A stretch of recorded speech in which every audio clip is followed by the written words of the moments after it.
ഇപ്പം എനിക്കൊന്ന് മലയാളത്തിൽ മൊത്തം ഏജ് റിവേഴ്സിങ് ഏജിൽ പൊയ്ക്കൊണ്ടിരിക്കുന്ന കാലമാണെന്ന് തോന്നുന്നത്. മമ്മൂക്കിയുടെയൊക്കെ നമ്മൾ കുറേ കാലം മുമ്പ് പറഞ്ഞ് ഡിസ്കസ് ചെയ്തതാണ്. ഇനിയിപ്പോൾ അടുത്തതിലോട്ട് വേറെ ഇതിൽ പൊയ്ക്കൊണ്ടിരിക്കുകയാണ്.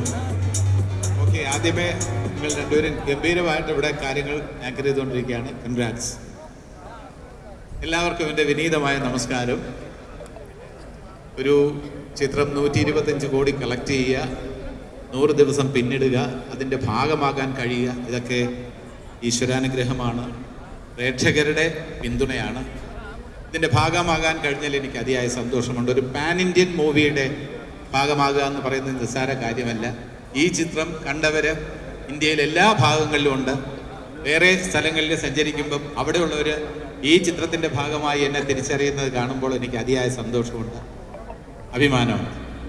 ഈ ചിത്രത്തിൽ എന്നെ ക്ഷണിച്ചത് ജതിൻ ലാലാണ്.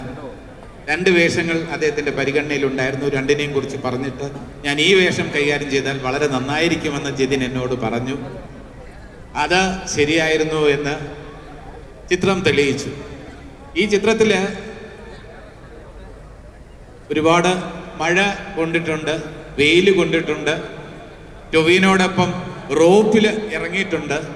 ടൊവിനോടൊപ്പം ബേക്കൽ ഫോർട്ട് കയറാൻ കഴിഞ്ഞിട്ടുണ്ട്. പക്ഷെ ഇതൊന്നും ഒരു കഷ്ടപ്പാടായിട്ട് എനിക്ക് തോന്നിയിട്ടില്ല. അതിന് കാരണം ഇതിൻ്റെ കോണ്ടന്റാണ്. ഇത് ഷൂട്ട് ചെയ്യുമ്പോൾ തന്നെ നമുക്കറിയാമായിരുന്നു ഇതൊരു വലിയ വിജയമായിരിക്കും. കാരണം ജിതിനെ സംബന്ധിച്ചിടത്തോളം ജിതിന് സിനിമ എന്ന് പറയുന്നത് ഒരു സ്വപ്നമാണ്, ഒരു പാഷനാണ്, എല്ലാമാണ്. സുജിത്ത് എന്ന റൈറ്ററെ കൂടി കിട്ടിയപ്പോൾ ഒരു അത്ഭുതം തന്നെ തിരശ്ശീലയിൽ സൃഷ്ടിക്കാൻ ജിതിന് കഴിഞ്ഞു.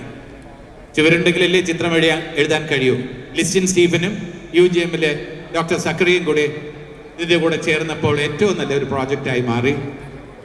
ക്യാമറാമാൻ ജോമോനെയും നന്ദിപൂർവ്വം ഞാൻ സ്മരിക്കുകയാണ്. ഇതിൽ മേക്കപ്പിൻ്റെ കാര്യത്തിലും വൈപ്പ് പല്ല് വെച്ചിരുന്നു. റോണക്സിൻ്റെ മേക്കപ്പിന് പ്രത്യേകം നന്ദി പറയുന്നു. ഇതുമായി ബന്ധപ്പെട്ട ഞാൻ പറഞ്ഞല്ലോ, ഷൂട്ടിങ്ങിന് ഒരു സ്ട്രെയിൻ എനിക്ക് തോന്നാത്ത രീതിയിൽ ഇതിൻ്റെ entire crew, associate directors, assistant directors, art department, അങ്ങനെ എല്ലാ ഡിപ്പാർട്ട്മെന്റ്സും എനിക്ക് നൽകിയ ആ സ്നേഹം, അത് ഞാനിവിടെ നന്ദിയോടെ ഓർക്കുന്നു. ഞങ്ങളെല്ലാവരും ഒറ്റ യൂണിറ്റായിട്ട്, ഒരു യൂണിറ്റായിട്ട് തന്നെ യൂണിറ്റിയോടെ പ്രവർത്തിച്ചതിൻ്റെ ഫലം കൂടിയാണ് ഈ വിജയം. ആ സ്വപ്നം ജിതിൻ ഇങ്ങനെ കാണുമ്പോൾ ആ സാക്ഷാത്കാരത്തിൻ്റെ കൂടെ ഞങ്ങളെല്ലാവരും ഉണ്ടായിരുന്നു. ഈ ചിത്രത്തിൻ്റെ അഭിനയത്തിന് എനിക്ക് പ്രേക്ഷകരുടെ പ്രോത്സാഹനവും അംഗീകാരവും നല്ല പരാമർശങ്ങളും അഭിനന്ദനങ്ങളും ഒക്കെ ലഭിച്ചപ്പോൾ ഏറെ സന്തോഷം തോന്നി. ഒരു ദിവസം റിലീസായ 2 ചിത്രങ്ങൾ ARM-ഉം കിഷ്കിന്ധാകാന്ഡവും, രണ്ടിലും വ്യത്യസ്തമായിട്ടുള്ള 2 വേഷങ്ങൾ കൈകാര്യം ചെയ്യാനുള്ള ഒരു ഭാഗ്യമുണ്ടായി. ഓണക്കാല റിലീസുകളിൽ 2 സൂപ്പർ ഹിറ്റുകൾ, അതിൻ്റെ ഭാഗമാകാൻ കഴിഞ്ഞത് ഈശ്വരാനുഗ്രഹമാണ്. ഒരു സ്വഭാവ നടൻ എന്ന നിലയിൽ എനിക്കിപ്പോൾ പേരെടുക്കാൻ കഴിഞ്ഞിട്ടുണ്ടെങ്കിൽ അതിന് പ്രധാനപ്പെട്ട കാരണം നിങ്ങൾ തന്നെ. പ്രേക്ഷകർ ശരിയായ രീതിയിൽ എന്നെ വിലയിരുത്തുന്നു, എന്നെ വിമർശിക്കുന്നു, എന്നെ അഭിനന്ദിക്കുന്നു. എൻ്റെ തെറ്റുകൾ കാണുമ്പോൾ നിങ്ങൾ ചൂണ്ടിക്കാണിക്കുന്നു, മെച്ചപ്പെടുത്താനുണ്ടെന്ന് ഓർമ്മിപ്പിക്കുന്നു. അതൊക്കെ തന്നെയാണ് ഒരു കലാകാരന് ഏറ്റവും വേണ്ടത്. ഞാൻ അഭിനന്ദനങ്ങളോടൊപ്പം തന്നെ വിമർശനങ്ങളും സ്വാഗതം ചെയ്യുന്നു. എൻ്റെ ഇന്നത്തെ ഈ ക്യാരക്ടറിലുള്ള ഫേസ് അത് ഈ രീതിയിൽ നല്ല രീതിയിൽ പോകുന്നുണ്ടെങ്കിൽ അതിന് പ്രധാനപ്പെട്ട കാരണം എൻ്റെ പ്രിയപ്പെട്ട പ്രേക്ഷകരായ നിങ്ങളാണ്. അതിന് ഞാൻ നിങ്ങളോട് ഏറെ കടപ്പെട്ടിരിക്കുന്നു.